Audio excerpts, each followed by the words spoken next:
తిమోతికి వ్రాసిన 2వ పత్రిక 4వ అధ్యాయం 7-8 వచనాలు. తిమోతికి వ్రాసిన 2వ పత్రిక 4వ అధ్యాయం 7-8 వచనాలు. మంచి పోరాటం పోరాడి తిని, నా పరుగు కడముట్టించి తిని, విశ్వాసం కాపాడుకొంటిని. ఇక మీదట నా కొరకు నీతి కిరీటం ఉంచబడి ఉన్నది.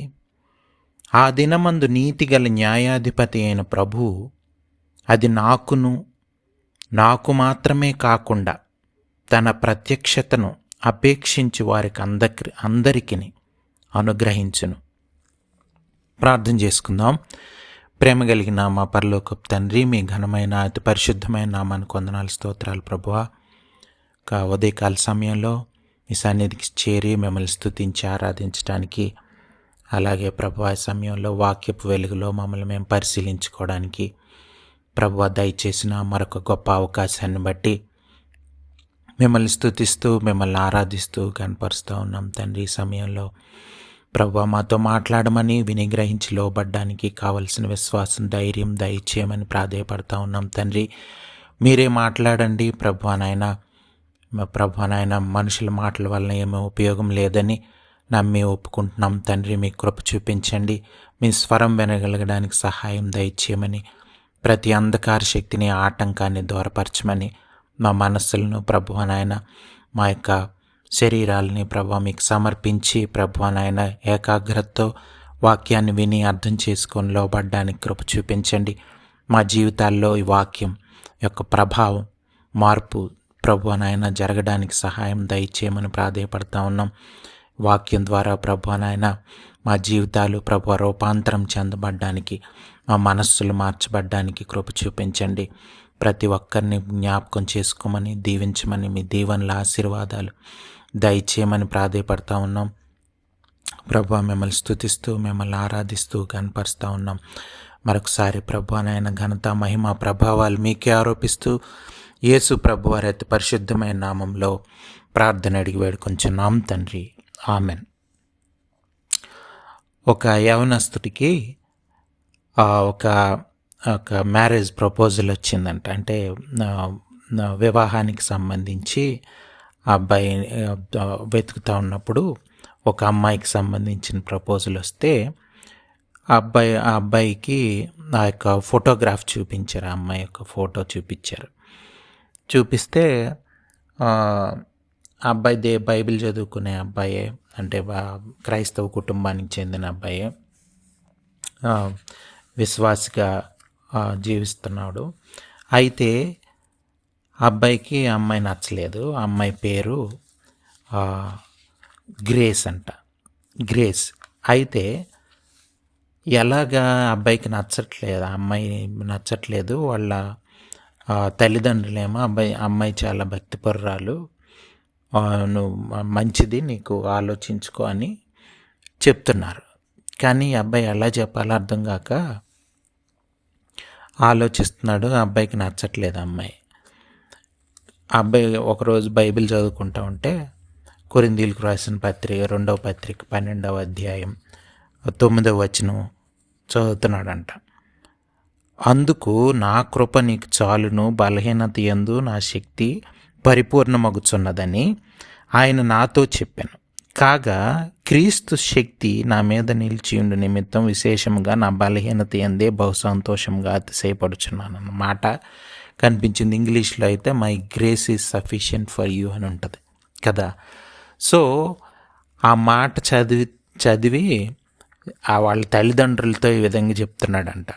ఏమని? చూడండి, దేవుని కృప చాలా అన్నాడు, ఈ గ్రేస్ నాకు అవసరం లేదని దేవుడే చెప్తున్నాడని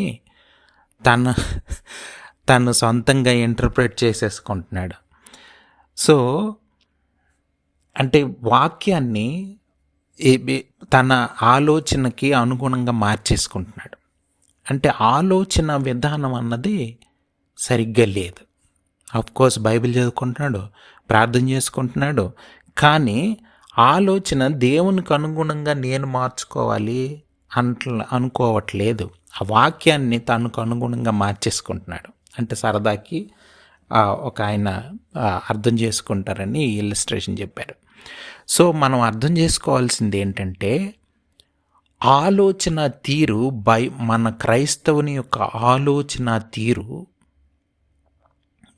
బైబిల్కి వాక్యానికి వాక్యానుసారంగా మార్చబడాలి. అంతేగాని వాక్యం వాక్యం ఒకటి మాట్లాడుతూ ఉంటే మనం ఇంకొకటి మాట్లాడడం కాదు, మనకు అనుగుణంగా వాక్యాన్ని మార్చేసుకోవడం కాదు. సో అంటే ఏంటి, సరిగ్గా యాటిట్యూడ్ ఇంకా మారలేదు. ఈ ఉదాహరణలో చెప్పిన అబ్బాయి, అంటే నిజంగా జరిగింది కాదు, ఉదాహరణలో చెప్పిన అబ్బాయి యొక్క యాటిట్యూడే సరిగ్గా లేదు. అంటే వాక్యానికి అనుకూలంగా మనం మార్చుకోవాలన్నది జరగట్లేదు. నేను ఇంతకుముందు కూడా ఒకసారి చెప్పాను, ఒక అబ్బాయి ఫ్లైట్లో ప్రయాణం చేస్తూ ఉన్నాడు. చిన్న అబ్బాయి బైబిల్ చదువుకుంటా ఉన్నాడు.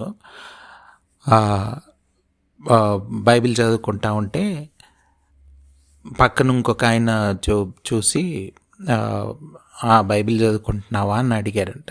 అడిగితే లేదు, నన్నే బైబిల్ చదువుతుందని అబ్బాయి చెప్పాడంట. సో ఇది అంటే బైబిల్ని మన జీవితాన్ని మార్చేది. మన జీవితం సరిగ్గా లేదని మనకు తెలుస్తూ ఉంటుంది, కానీ మన జీవితం బైబిల్కి అనుగుణంగా, దేవుని వాక్యానికి అనుగుణంగా మన జీవితాన్ని మార్చుకోవాలి. కానీ దేవునికి మన జీవితం మన ఆలోచన తీరికి అనుగుణంగా దేవుణ్ణి వాడుకోవడం కాదు, వాక్యాన్ని వాడుకోవడం కాదు.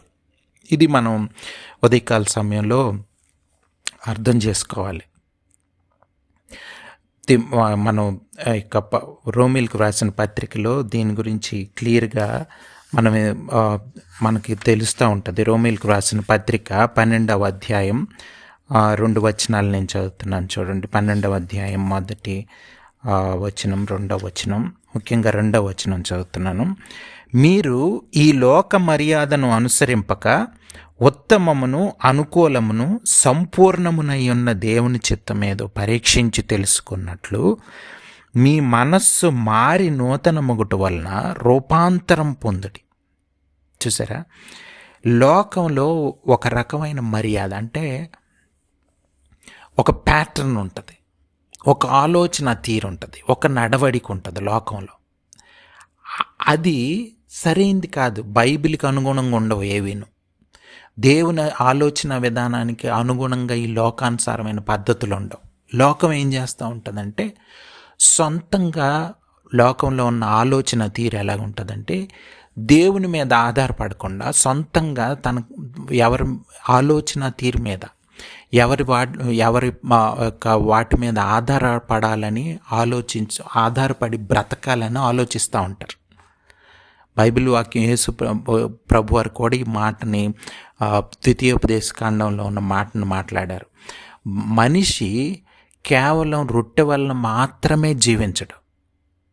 అంటే మనకి ఏమనిపిస్తుంది, రొట్టె ఉంటే చాలు, ఆహారం ఉంటే చాలు, కొంచెం డబ్బులుంటే చాలు, ఒక ఇల్లు ఉంటే చాలు, లేకపోతే కారు ఉంటే చాలు, లేకపోతే ఇట్లా అనిపిస్తూ ఉంటుంది. ఆ కోరికలకి అంత ఉండదు. అది ఒకటి వచ్చిన కొద్ది ఇంకోటి కావాలనిపిస్తుంటుంది, ఇంకోటి కావాలనిపిస్తుంటుంది. అది మన జీవితాంతం ఆ యొక్క శోధన మనకి వెంటాడుతూనే ఉంటుంది. కానీ మన కేవలం ఆహారం మీద ఆధారపడి బ్రతకట్లేదు మనిషి.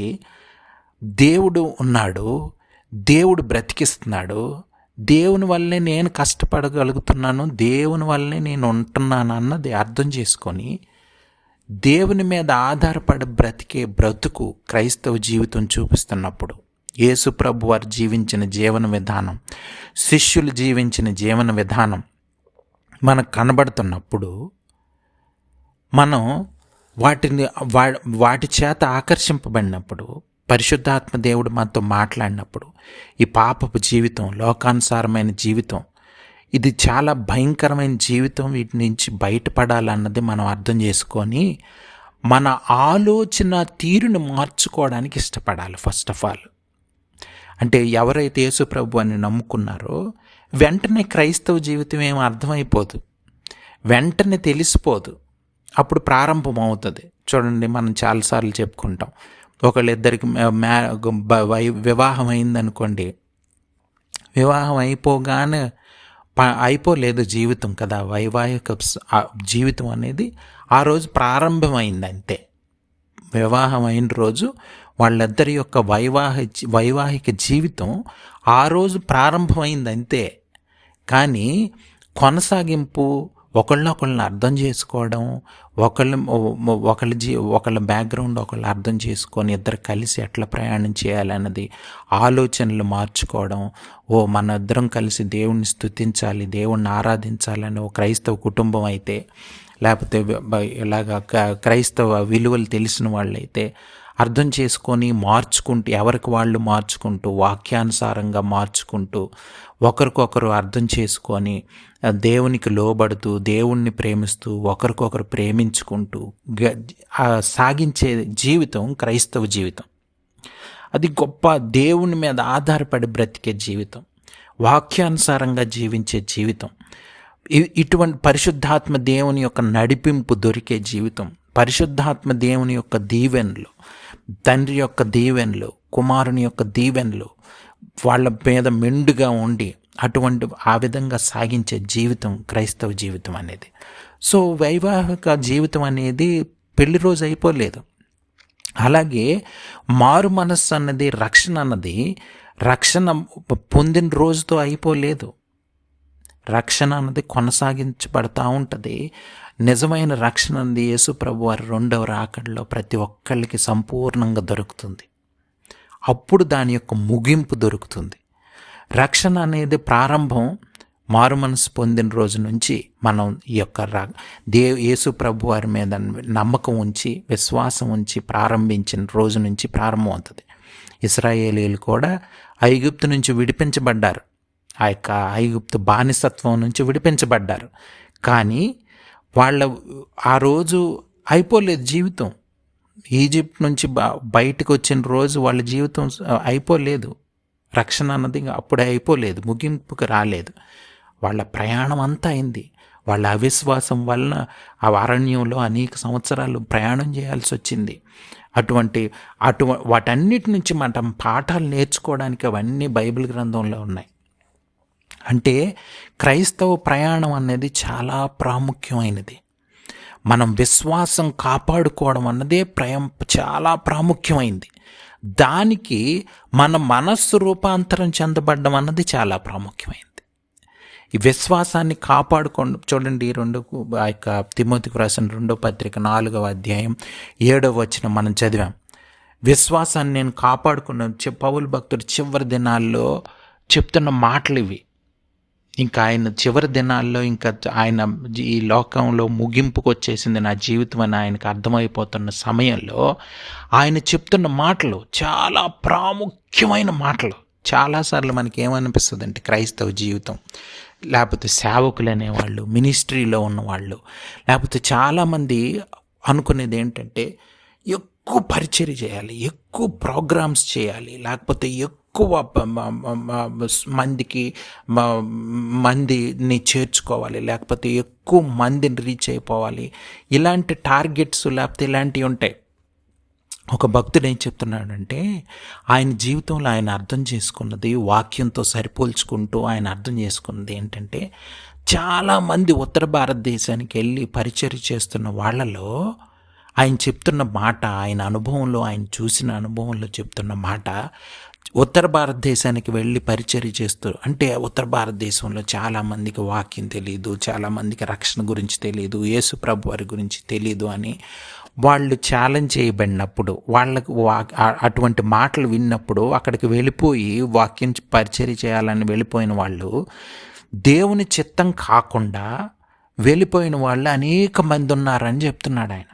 ఆయన చెప్తున్న మాటలు ఏంటంటే ఇంకా 90% మంది అలాగే ఉన్నారని చెప్తున్నారు. అంటే వాక్యానుసారమైన పరిచర్య కానీ, వాక్యానుసారమైనటువంటి రక్షణ కొనసాగింపులు కానీ, విశ్వాసాన్ని కాపాడుకోవాలన్న జ్ఞానం కానీ ఉన్నవాళ్ళు క్రైస్తవుల్లో చాలా తక్కువ మంది ఉంటున్నారు. ముఖ్యంగా మనం విశ్వాసాన్ని కాపాడుకోవడం అన్నది చాలా చాలా ప్రాముఖ్యమైంది. చూడండి, రోమీలకు రాసిన పత్రికలో 6వ అధ్యాయం 22వ వచనం నేను చదువుతున్నాను చూడండి. 137వ పేజీ, రోమీలకు రాసిన పత్రిక 6వ అధ్యాయం 22వ వచనం. అయినను ఇప్పుడు పాపము నుండి విమోచింపబడి దేవునికి దాసులైనందున పరిశుద్ధత కలుగుటయే మీకు ఫలము, దాని అంతము నిత్య జీవం. మళ్ళీ చదువుతున్నాను చూడండి, ఎంత మంచి వాక్యం ఇది. అయినను ఇప్పుడు పాపము నుంచి విమోచింపబడి దేవుని దాసులైనందున పరిశుద్ధత కలుగుటయే మీకు ఫలం, దాని అంతము నిత్య జీవం. ఇది మనం క్రైస్తవ్యంలోనూ ముఖ్యంగా మనం అర్థం చేసుకోవాల్సింది ఇది. పరిచర్య చేయాలి, ఆ పని చేయాలి, చర్చిలో పని చేయాలి, ఇక్కడ పని చేయాలి, అక్కడ పని చేయాలని చాలామంది చెప్తూ ఉంటారు. పాపం చాలామంది క్యారీ అయిపోతుంటారు ఈ మాటలతోనే, ఆ ప్రభావంతోనే. చాలామంది దేవుని సేవకులు అనబడే వాళ్ళు ఈ మాటలు చెప్తుంటారు. ఎందుకు? వాళ్ళ పనులు చేయించుకోవడానికో, లేకపోతే వాళ్ళు ఏదో చేయించడానికో, వాళ్ళ పబ్బం గడుపుకోవడానికో, ఇట్లాంటి మాటలు చాలా మనం ఈ యొక్క క్రైస్తవ్యంలో వింటూ ఉంటాం.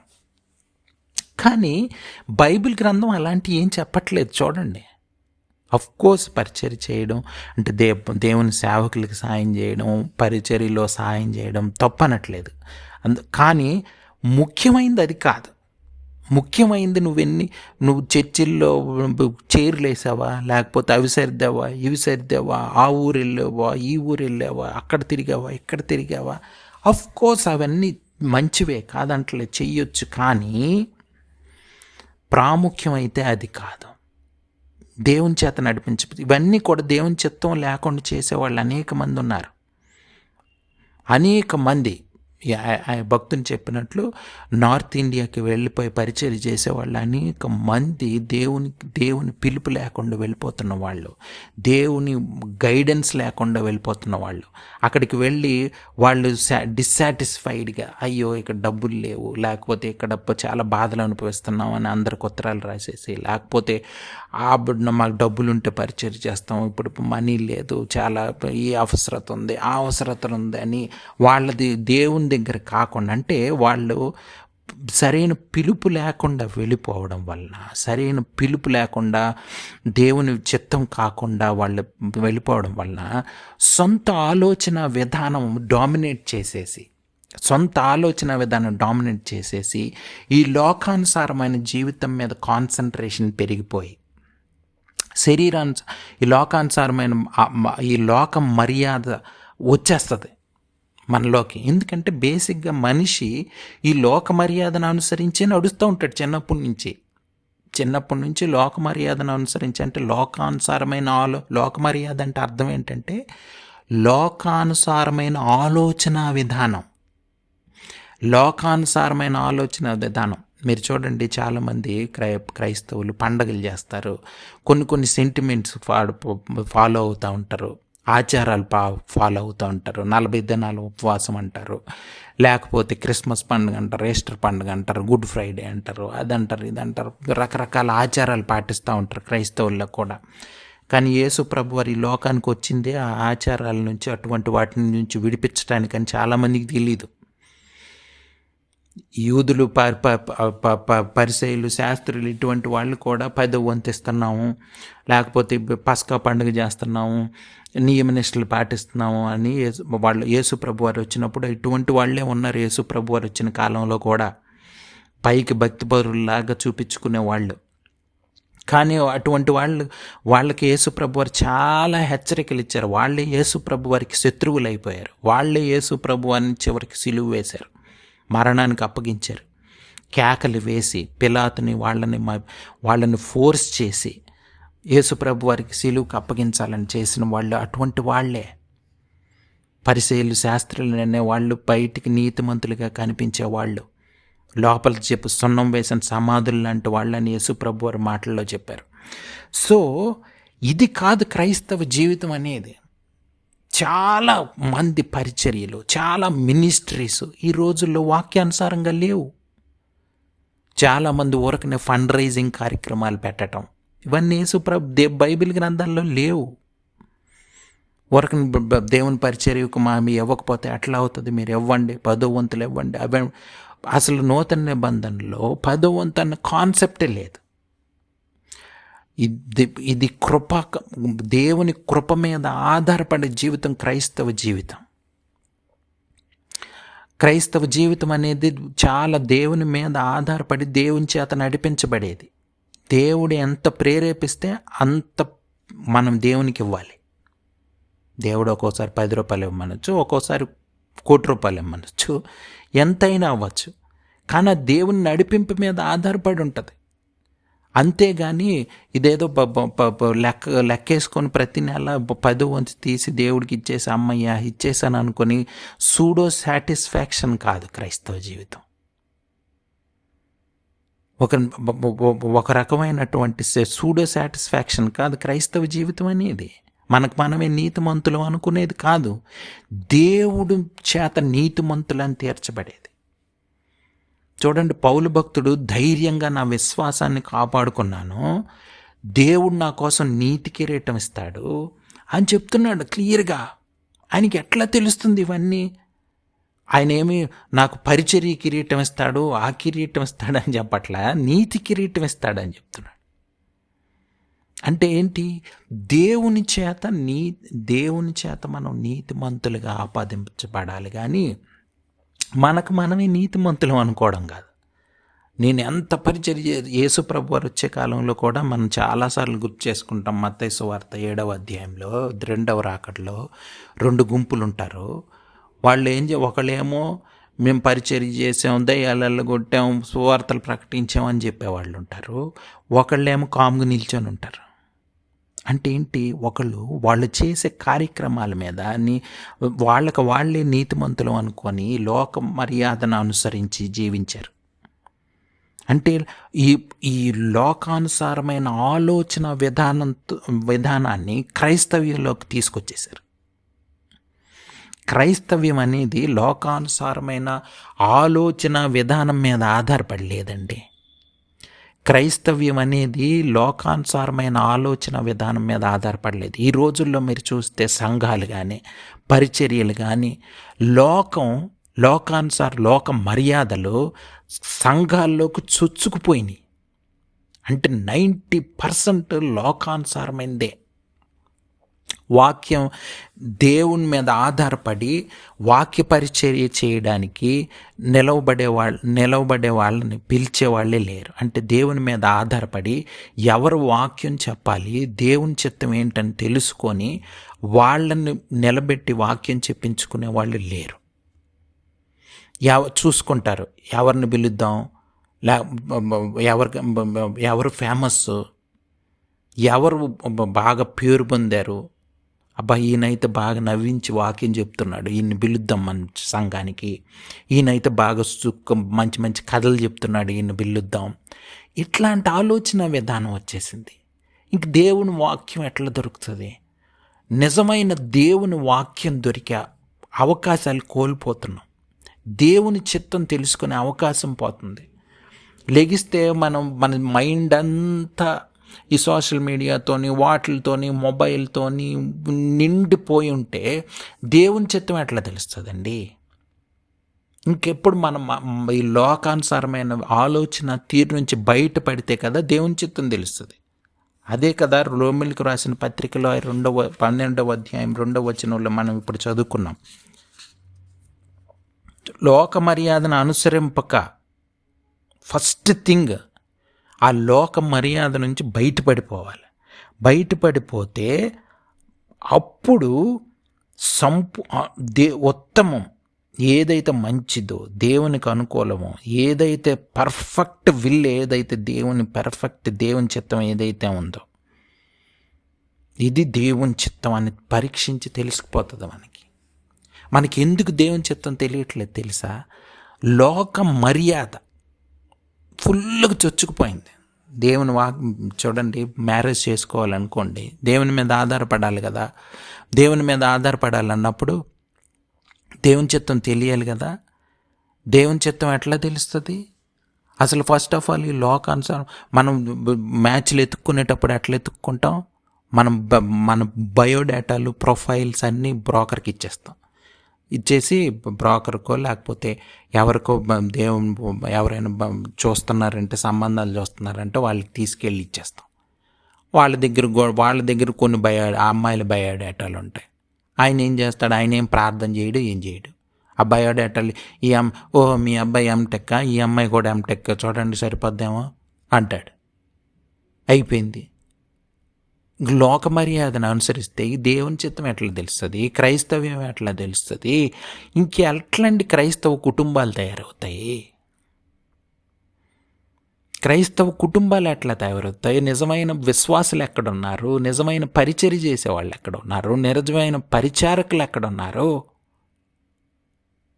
ఎవరికి వాళ్ళే ఫేమస్ అయిపోవాలని, ఎవరికి వాళ్ళే పేరు తెచ్చుకోవాలని, ఎవరికి వాళ్ళే నీతిమంతులుగా ప్రూవ్ చేసుకోవాలని ప్రయత్నం చేస్తూ ఉంటే, లోకానుసారమైన ఆలోచన విధానంతో నిండిపోయి ఉంటే దేవుని ఆలోచన విధానం ఎక్కడ తెలుస్తుందండి? తెలీదు.